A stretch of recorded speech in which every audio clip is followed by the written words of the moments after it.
Good afternoon, ladies and gentlemen. Welcome to the pre-agenda meeting of the Burke County Board of Commissioners, Tuesday, February the 6th, 2018. I'll note that all commissioners are present. Afternoon, Commissioner Taylor. Hadn't had a chance to speak to you. You okay?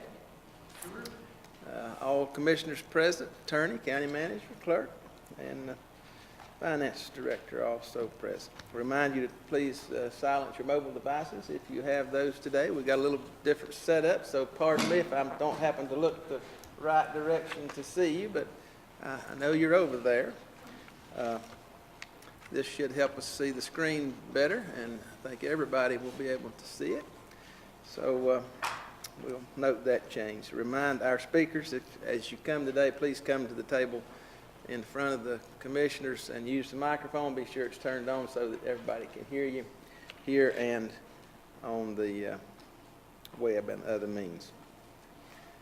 All right, gentlemen, this brings us to approval of agenda. We've had several changes. You'll note them. You've been notified of most of them already.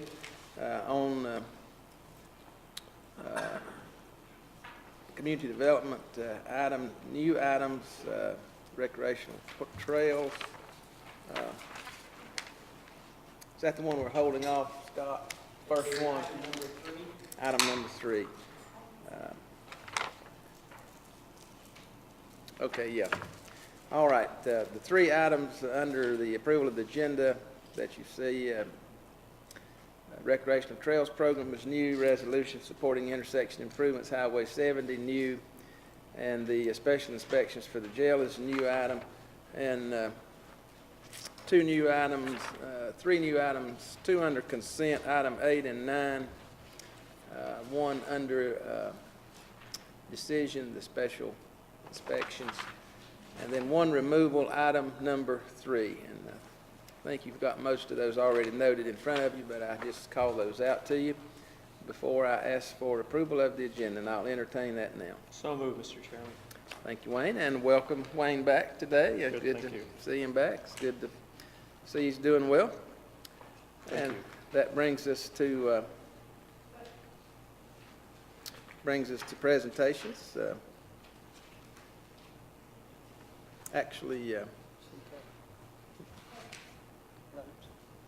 All in favor say aye. Aye. Opposed, no. Thank you. I heard a grunt there, Madam Clerk, but I didn't quite understand where it came from. I'm sorry. All right.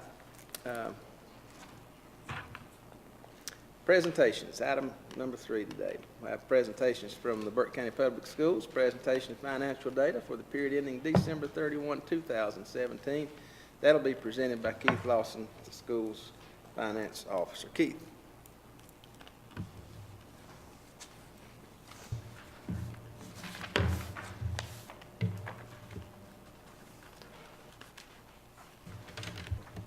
Good afternoon. I thank you for the opportunity to present our mid-year financial results for Burke County Public Schools. What I'd like to say is the halfway point through the school year and our financial results at that time are a really good indicator of how we're going to end the year. And I've changed the report on you slightly. Again, but what appears to be just a bunch of numbers hopefully will make a little more sense after I go through this, and hopefully it's a little more meaningful to you. The first column indicates the source of funding. As you can see, state, federal, local, and etc. The state's our primary funding source, with you, the county, being our second largest source of funding. Let me also note that under that estimated column in local, you'll see school nurses, charter schools. Those are also funded by you all. I break those out separately. In particular, the charter schools, we act as a pass-through agent for that county funding. You all pass those funds to us, and we pass it along to the various charter schools. As you can see, our total estimated budget for 2017-18 is $107.8 million. The next two columns to the right there, you'll see our current and previous. The current, of course, represents our December year-to-date results, with the previous column being the previous year, which makes things year-to-year comparisons a little more meaningful, hopefully. As you can see, our state funding, halfway through the year, we've spent $36.9 million versus previous year of $36.4. It's a lot of dollars, but percentage-wise, the increase is relatively small. Federal funding, you see a decrease there in funding. That's not necessarily a case that we are spending less, or we're spending less in this particular category. We've had to shuffle quite a few expenditures around this past or this current year due to less federal funding. Next, we have our local funding. As you can see, ahead of pace. The funding there, again, that doesn't indicate spending necessarily, but our funding halfway through the year, the money that's been passed through to us from you all. Then we have school nurses. Haven't received that funding yet, but I believe since this report was produced, some of that money has flowed in. Charter schools, you can see 4.9%. We've seen on average about a 5% increase in charter school funding or charter school growth over the last several years here in the county. And when I say charter schools, that represents several charter schools, not just the building within Burke County, which would be New Dimensions Charter School. We fund several virtual charter schools that are out of Raleigh, a Lincoln Charter School, a Rutherford County Charter School, a Watauga and Avery Charter School. So there's several others involved other than just Burke County. Our fines and forfeiture funds are a little behind pace for in comparison to the previous year. And then fund balance. Fund balance, you can see I have the 515 bolded. We've spent $515,000 in fund balance halfway through the year as compared to the previous year of 467. I will note that that exceeds the estimated total allocated fund balance for the year. But as you can see, even compared to the previous year, that's not uncommon. Our expenses ebb and flow throughout the year. First quarter's light, second quarter's really heavy. Third quarter light and some, and then our fourth quarter's really our least spending quarter. So, and I anticipate fund balance decreasing rather than increasing. Use of fund balance, let me say. Then our special revenue fund.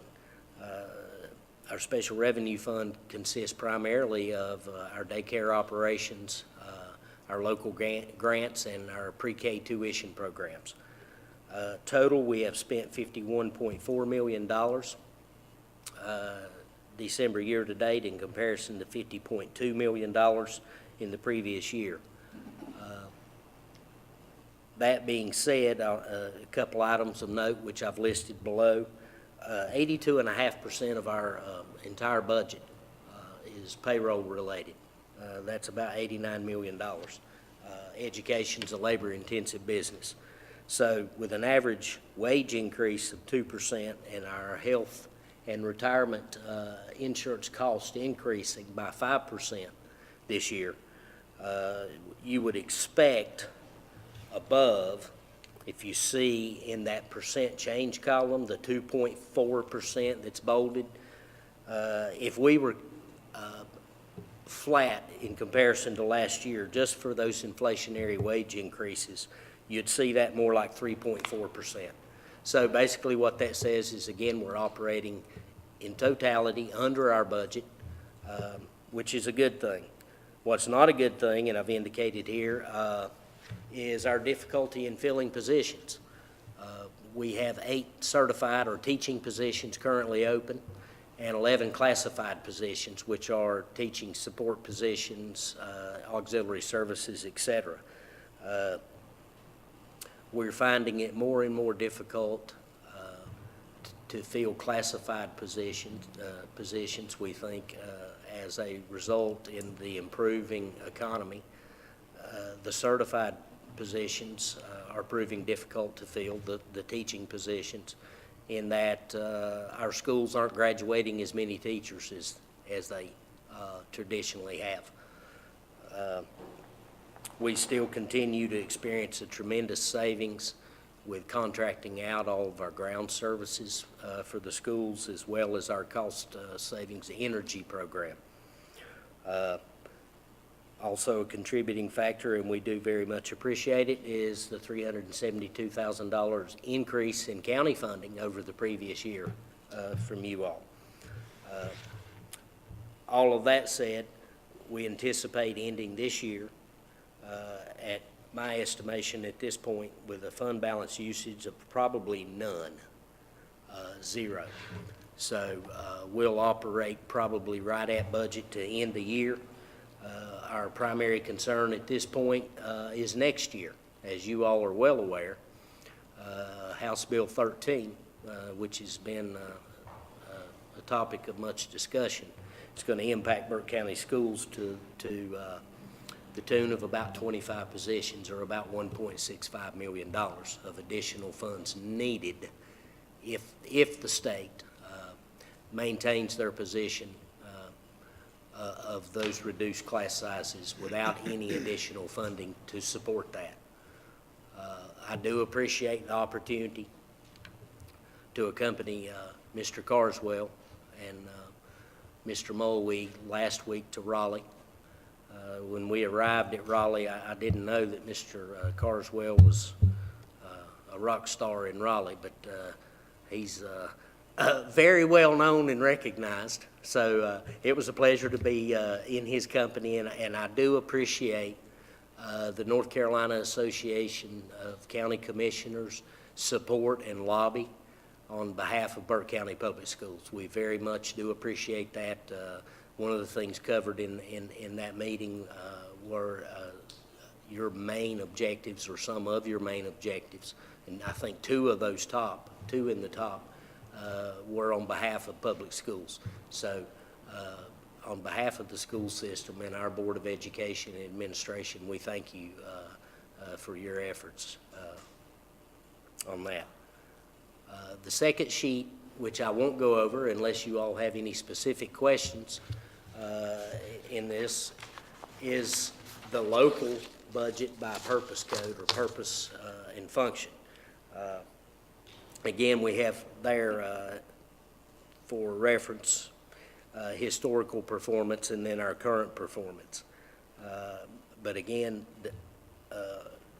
to further what I just covered, that just goes into the specific areas of instruction, support, and support to other governmental units detail. So that being said, I'll entertain any questions you all. Right, thank you, Keith. Any questions for Keith on the school report? Mr. Chairman, just a couple of quick, under school nurses, Keith, Yes, sir. it shows the yearly budget, $690,772, and in December year-to-date, only $147,757, and that's half the year. Shouldn't that be about half the money? Well, school nurses are employed 10 months, and I bill the county in 3-month increments. So it's not exactly a quarter-for-quarter relationship when it comes to the school nurses. And again, obviously our school nurses are being paid every month, so don't let that concern you. It's just a matter of the revenue or reimbursement from the county back to us has not been received at this So point. the timetable's not caught up with the real time? Right. Okay. Yes. And the other question I had, your comment you made reference to, anyway, average wage increase 2% and retirement up 5%. Now, that was included in the budget, right? Or was that an add-on after the budget was? No, we had anticipated those, the wage and the employer matching benefits increases. So it is within the budget? That is within the budget. So what you could say or ascertain from the fact that we're basically a whole percentage point behind where we should be on a $107 million budget is that we're performing better than budget. That's all I had, Mr. Chairman. Any other questions, Keith? All right, hearing none, this item will remain on the agenda without objection. Thank you, Keith. Thank you. Brings us to item number 2, update from Partner Behavioral Health Management. This will come from Tara Conrad this afternoon. Tara, welcome. Thank you for allowing me to come to speak. And let me explain why you are looking at first quarter as opposed to second quarter like the previous presentation. It's based on our billing cycle. So at the time I had to get materials to Kay, our second quarter reporting, all the providers had not completed their billing. So I will not have those figures until mid-February, which is why you're looking at this particular one. So we'll start with the first slide that talks about the number of individuals served by their disability. For our first quarter, we have 4,893. I have it broken down between disability and between Medicaid funding and state dollar funding. For example, the first column is intellectual developmental disabilities for children ages 3 to 21. We had 142 served under the Medicaid funding stream and 3 under non-Medicaid, which would be state dollar funding for us. And then you can see the breakdown between the various disabilities. Mental health, we served a total of 3,379 with predominant target group was adults over the age of 21. Substance use, 1,084, again with primary being adults. You can see the breakout between Medicaid and non-Medicaid with adult substance use, and that's important when you're considering looking at interventions to provide to individuals struggling with addiction. A lot of the adults with that particular disability are not eligible for Medicaid. So we have to utilize state funding or some other funding stream to pay for their treatment, and that's our most limited pot of money, so to speak. So that will play a factor when we really dive deep into starting to address the opioid issue in the community. So any questions on this page? We break it out by these particular categories because that's how we break them out internally. So it makes sense to us. I'm hoping it makes sense to you. The next slide breaks it out by total cost and by disability. As you can see, here in Burke, we've spent over $32 million. The breakdown, primary funding goes to intellectual developmental disabilities. That's not unusual, especially for this county, considering you have a large state facility here, as well as individuals with intellectual developmental disabilities have a lifelong need for treatment and interventions, more so than someone with some mental health issues or substance use. Those are, some of those are more episodic. So primary, of course, was intellectual developmental disabilities at a little over 19 million, breakdown again between Medicaid and non-age group. Mental health comes in second with an expenditure of over 11 million.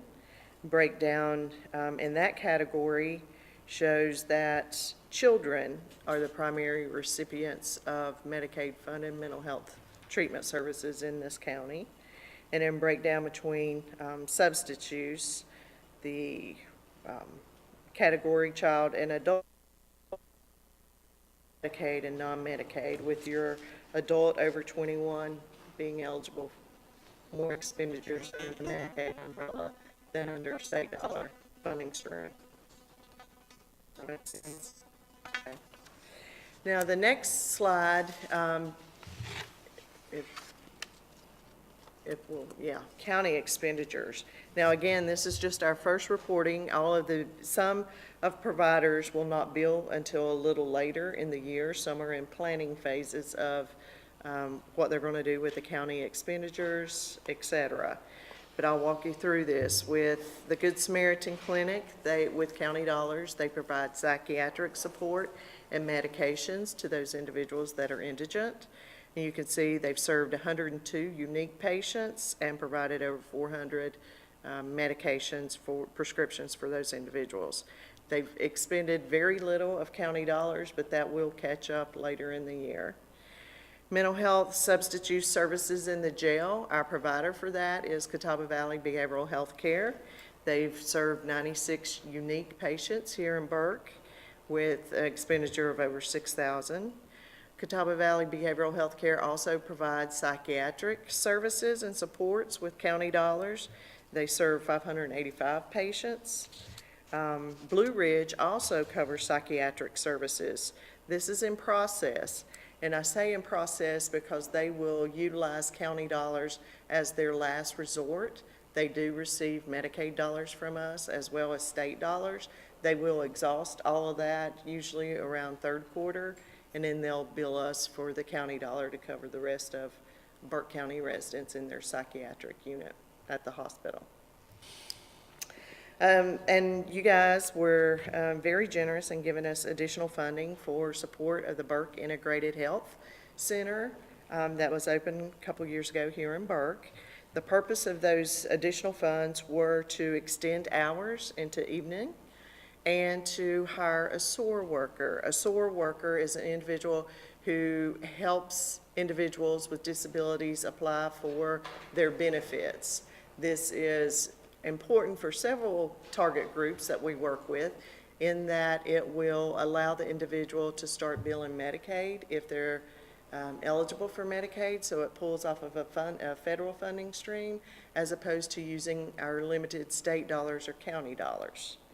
So with the additional funding Burke gave us this year, I've broken this out again by disability. The regular operating hours of the Burke Integrated Health, I'm assuming all of you are familiar with that facility. It's 8 to 5. Substance use, the SU stands for substance use.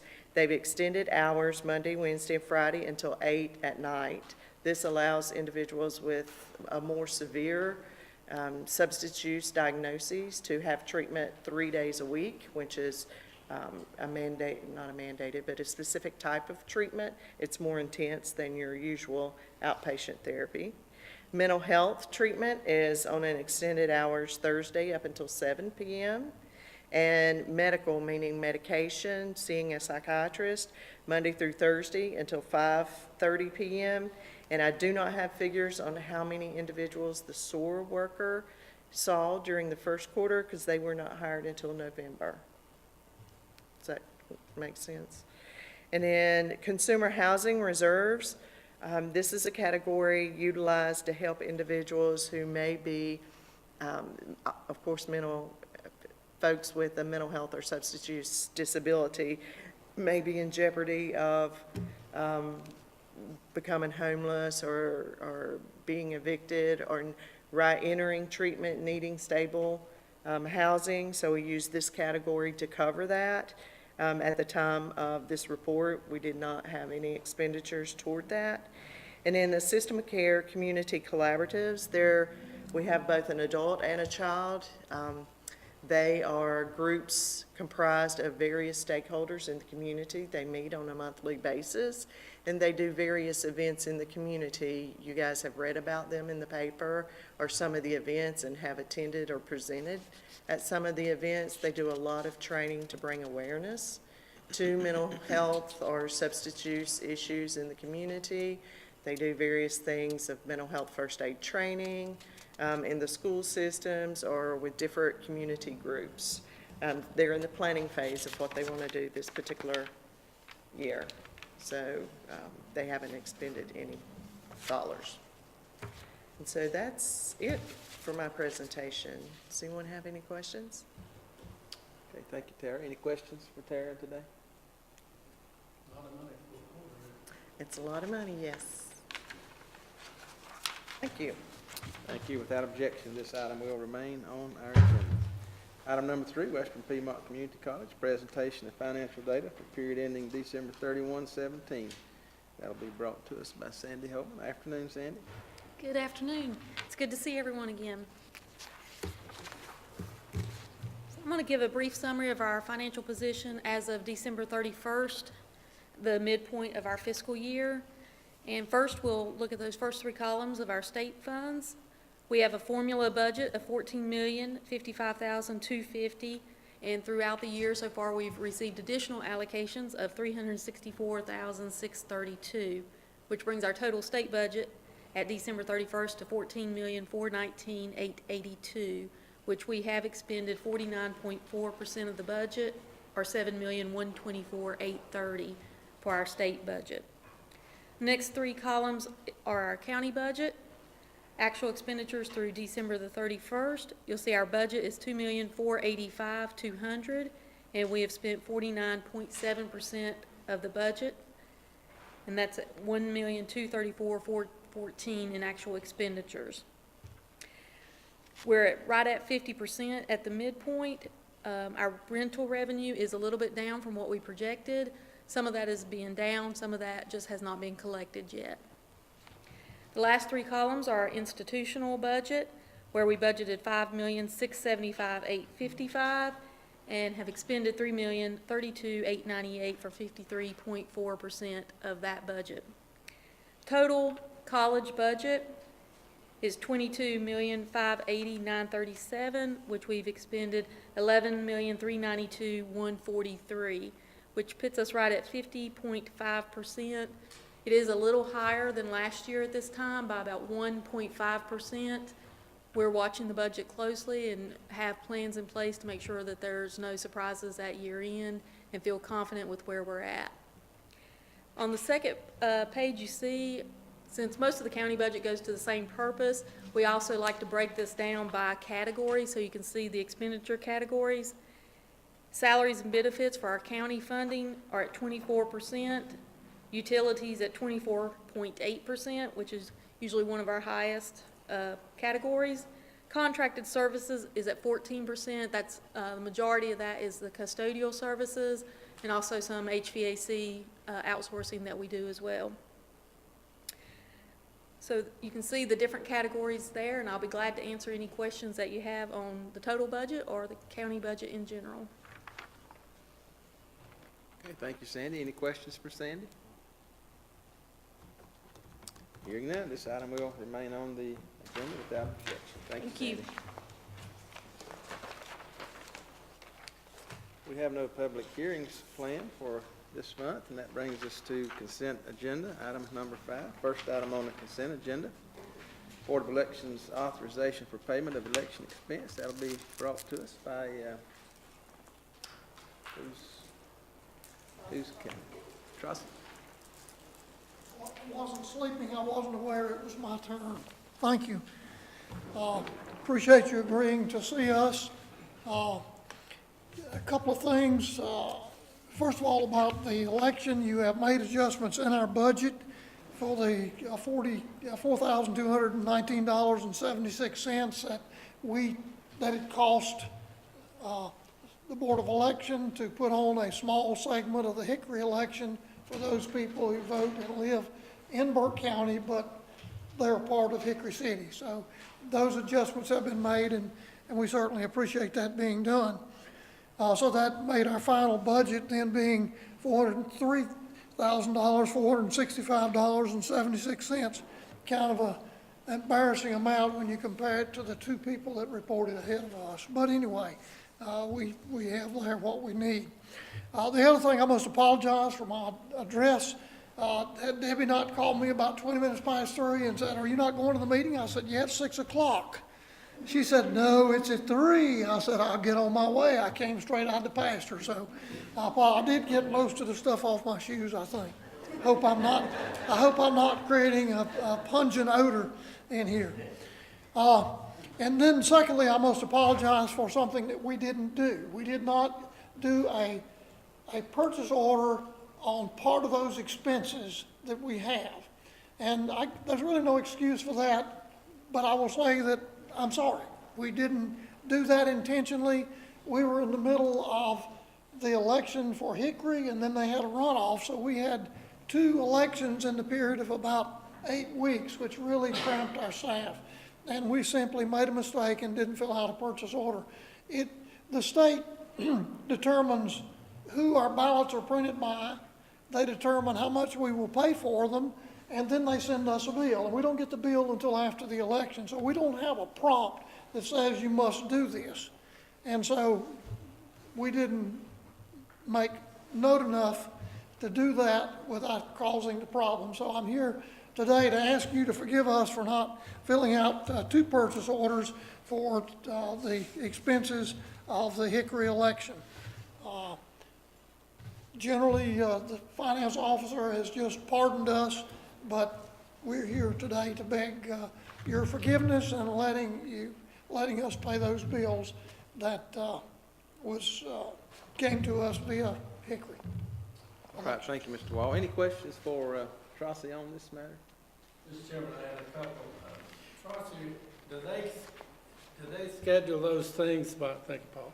Do they charge us a flat rate, or is it by precincts or by city, or how do they come up with these? If I understand it, it's by the number of ballots that we have to have, and the state board projects that.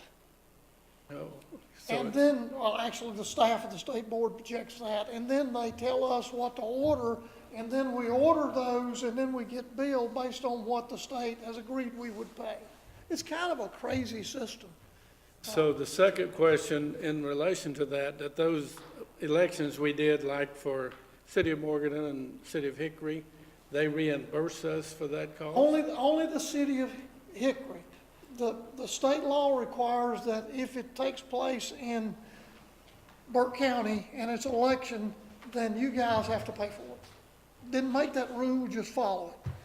And, but if it's for a jurisdiction that's partially outside the county, then that county pays for it. Hickory didn't really pay for it. It was really, as I understand it, the Catawba County paid for that. Didn't make the laws, But the just first tried. time we pay for something, we didn't get the benefit, did it? Do what, Maynard? I'm sorry. I said, well, we pay a lot of things that we don't get Oh, directly yeah, benefit. yeah, you probably do. And Hickory's not Hickory City, but the county of Catawba's getting to do this for us. I thought surely they would have to at least reimburse part of, but No, here's- they do not. And that's the law, you know, we don't negotiate the law. They tell us what we can do. We're highly controlled by the state law and the state board of election. you answered the questions. Thank you. Other questions for Trossie? All right, thank you, Trossie. Thank you for what you do. Hearing none, this item will remain on the consent agenda. Item number 2, appointment to WPRTA Transportation Advisory Board. Madam Clerk. Thank you, Mr. Chairman, members of the board. This is a request to appoint Roxanne Powell, our Senior Services Director, to seat number 3 on the Western Piedmont Regional Transit Authority Transportation Advisory Board. It's a 2-year term, and we appoint 4 members, and so we have a vacancy, seat number 3, and we're requesting that Roxanne Powell be appointed. All right, thank you, Madam Clerk. Any question on this matter? Hearing none, this item will remain on the consent agenda without objection. Item number 3, community development has been removed.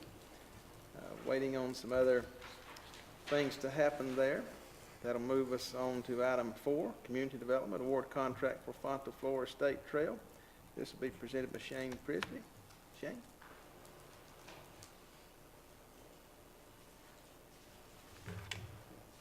Thank you, Mr. Chairman, members of the board.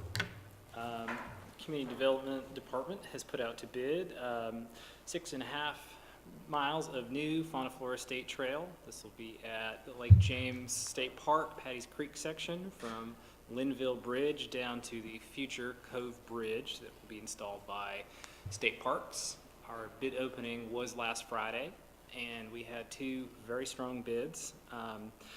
And the difference between the two bids came down to a total of $418.50 for about a $125,000 contract. So that's what we really like to see in our department. Very close, very competitive bids, both under our estimate.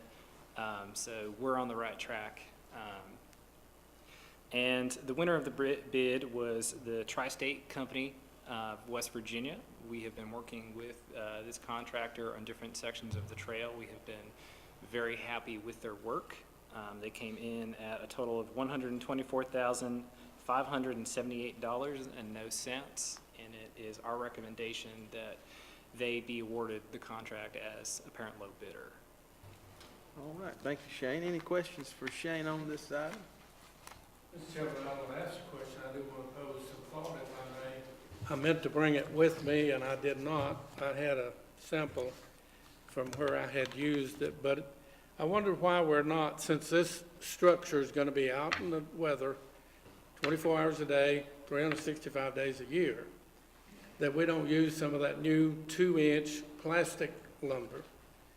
I used it on a manure spreader about 8 years ago, and it was actually cheaper than the wood that New Holland provided for that manure spreader, and it lasts 100 years. And I just wondered if, you or somebody could look into that and see if it would not be about the same cost, and certainly would be more efficient over a 100-year period to use that.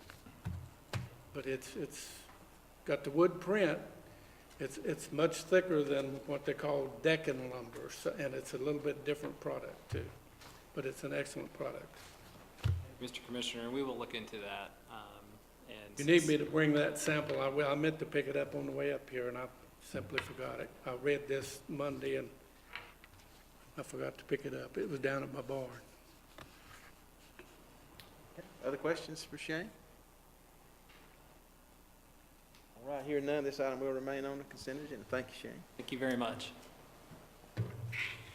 Brings us to several tax department items, and Dawn Hutchins is with us this afternoon. Dawn, thank you for being here. This will bring us to order to advertise 2017 delinquent real property taxes. Good afternoon. How are you doing? Good, hope you are. Danny is requesting for the board to do the order for the advertising. I guess Sunday we started running the notice warning them that we were going to do it, and it'll run for the next 3 Sundays.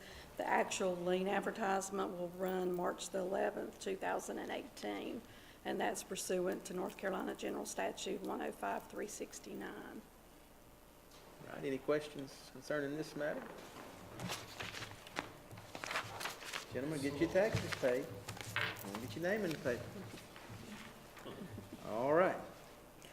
Thank you. This item will remain without objection. Item number 6, tax collection report for January 2018. Our collection totals for the current year are at 90.65%. Delinquent collections is at 56.96%, and the late list penalties at 52.55%. Any questions on this report?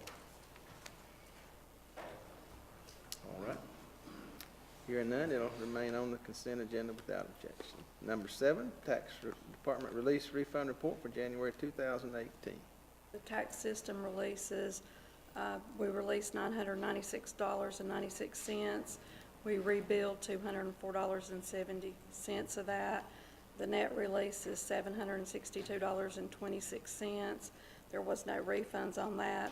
And then in the VTS system, there was adjustments which amounted to refunds of $719.99. All right, any question on this report? All right, hearing none, it will remain on the consent agenda. Thank you, Dawn. Thank you. This brings us to item number 8, accept Recreation Trails Program 2018 grant contract. That'll be presented again by Shane.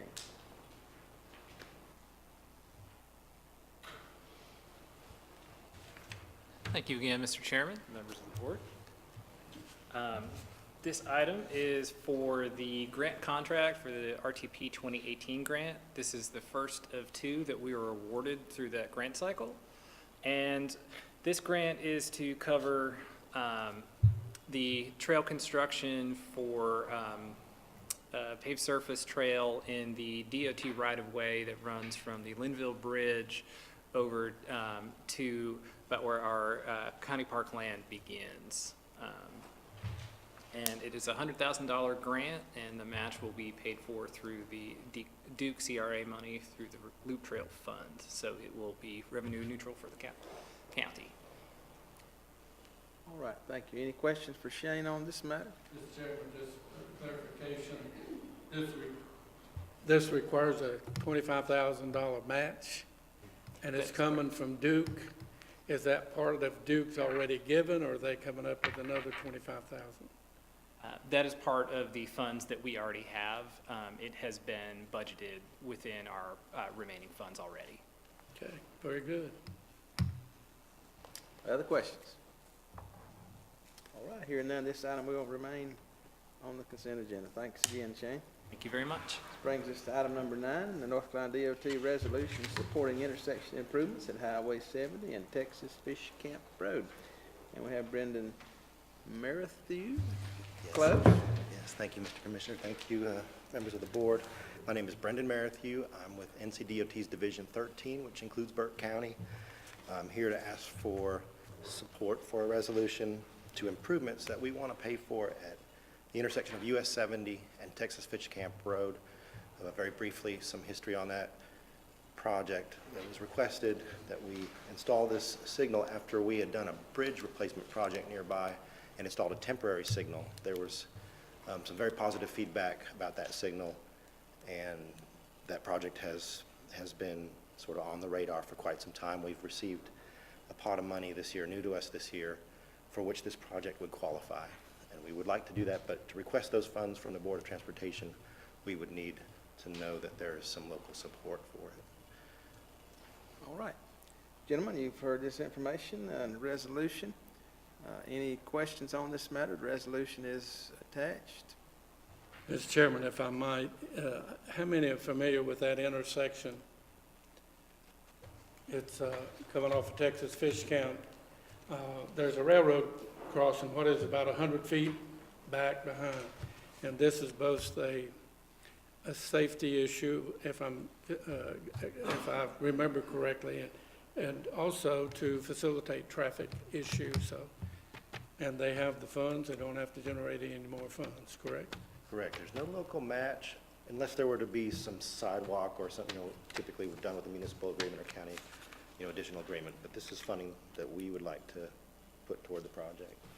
It would include that left turn lane on US 70 eastbound if you're turning onto the Texas Fish Camp Road, and the signal. And we've already done the study to show that the intersection does warrant a signal. So there is a demonstrated need. Yeah, and I'll add to that, it's, haven't heard of any lately, but when a school bus is at that railroad crossing and the traffic moves out, the holdup, sometimes they'll be sitting there and there'll be a train coming. I have heard reports where they've had to get up and run out to the car and say, move up so we can get off the track. So I think it's very worthwhile to do that project, is my point. Any other questions, comments on this matter? All right, hearing none, this item will remain on the consent agenda. Matthew, thank you for, or Brendan, thank you for being here. Thank you for your time. Thanks. This brings us to item 6 on the agenda.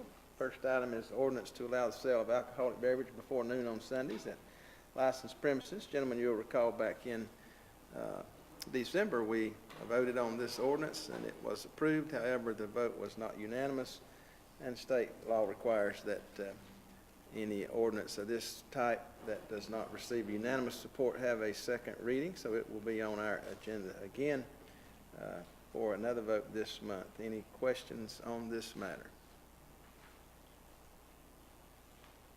All right, hearing none, without objection, it will remain on the decision item agenda. Item number 2, County Manager requests for qualifications, jail special inspection services. Brian? Thank you, Mr. Chairman. Members of the board, when we've had significant construction projects, we've always had special inspections needed to ensure welds and that rebar is put into the concrete and poured the way it's supposed to. and we need to do that for the jail project.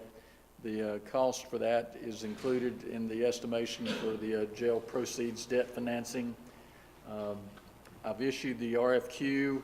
The responses are to be back to me by this Friday at 4 p.m., I believe, and I will do the review of that with Paul and possibly the chairman to come up with a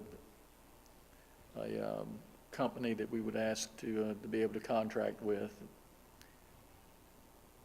Any questions for Brian on this matter? Mr. Chairman, no question, but just a suggestion.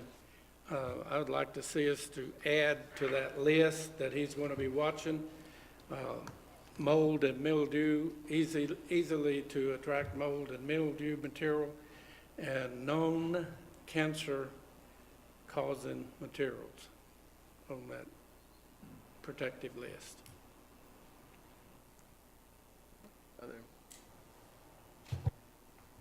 Other concerns, questions, comments? Okay. We can see what is possibilities of those items. Hearing none, then this item will remain on the items for decision.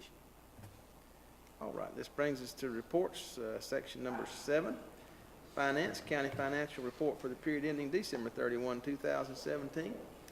Mr. Paul. Thank you, Mr. Chairman.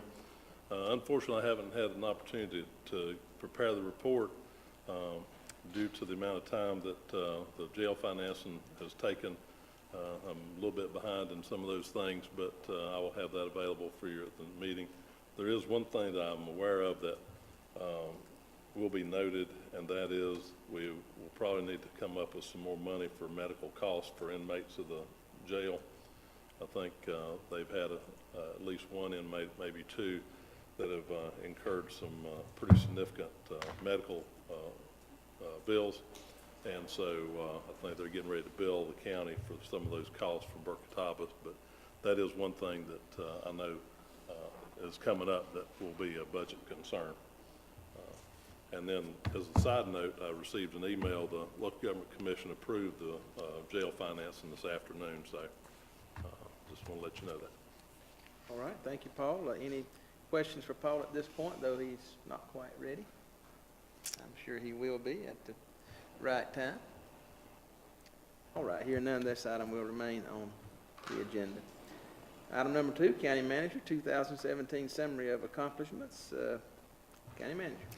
Thank you, Mr. Chair. Members of the board, we will do as we have in the past several years, have a report of the significant accomplishments that have occurred during 2017 for your review and the public's, and I think you'll be very pleased with what county staff, through your leadership and approval of the budgets, have been able to accomplish in 2017, and I'm excited about the opportunity to present that to you. All right, thank you, Brian. Looking forward to that. This brings us to other discussion items. I will remind you that our budget presentation meeting is scheduled for Friday, February the 23rd, and that's most of the day meeting. It'll be here in this room beginning at 8:30 a.m. Any other matters that need our attention this afternoon? All right, hearing none, I will entertain a motion to adjourn. Thank you, Maynard. Any others? All in favor say aye. Aye. Opposed, no. Thank you very much.